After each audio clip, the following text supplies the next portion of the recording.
રાજકોટની અંદર જે આપણા હિન્દુ તહેવારો કહી શકાય, દિવાળી છે, નવું વર્ષ, બેસતું વર્ષ છે, એ રજાઓના દિવસોમાં મર્ડરોની 48 કલાકમાં 5 થી 6 મર્ડરોની ઘટના બની.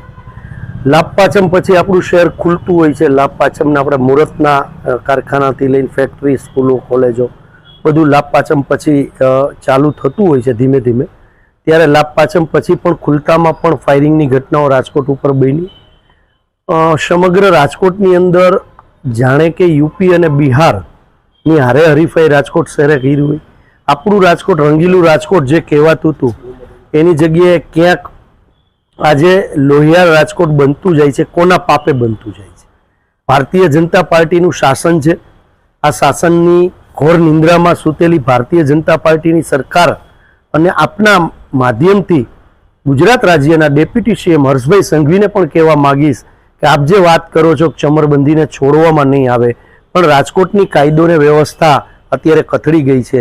તો આમના ઉપર રાજકોટ પોલીસ એસી ચેમ્બરમાંથી બહાર નથી નીકળતી. પોલીસ કમિશનર હોય, ચાહે ઉચ્ચ અધિકારી હોય, ક્રાઇમ હોય કે અલગ અલગ ડિપાર્ટમેન્ટોમાં.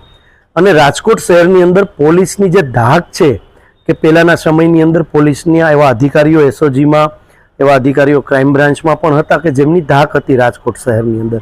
આજે ક્યાંક ને ક્યાંક એ ધાક ઓસરી ગઈ છે.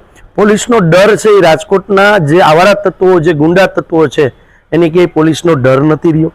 રાજકોટના કોઈ પણ નાગરિકને સવારે ઘરથી બહાર નીકળવું હોય તો ડર લાગે છે. ગમે ત્યારે છરી, નાની એવી બાબત પણ કહી શકાય કે સ્કૂટર અથડાય અથવા ગાડી અથડાય પણ મર્ડરો થાય. આ સ્થિતિ રાજકોટ શહેરની છે.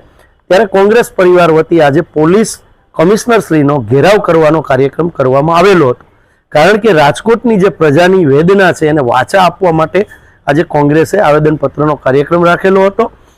અને આવનારા દિવસોની અંદર જો પોલીસ આમાં કડક કાર્યવાહી નહીં કરે તો ભારતીય જનતા પાર્ટીની સરકાર દ્વારા જે ખોટી ખોટી વાતો કરવામાં આવે છે કાયદો વ્યવસ્થાની, ત્યારે એ લોકો પણ, એમને પણ રજૂઆત, આજે ઉગ્ર રજૂઆત ઉચ્ચ કક્ષાએ ભારતીય જનતા પાર્ટીના ડેપ્યુટી સીએમ લગીન પણ અમે કરવામાં કોંગ્રેસ પરિવાર દ્વારા આવશે.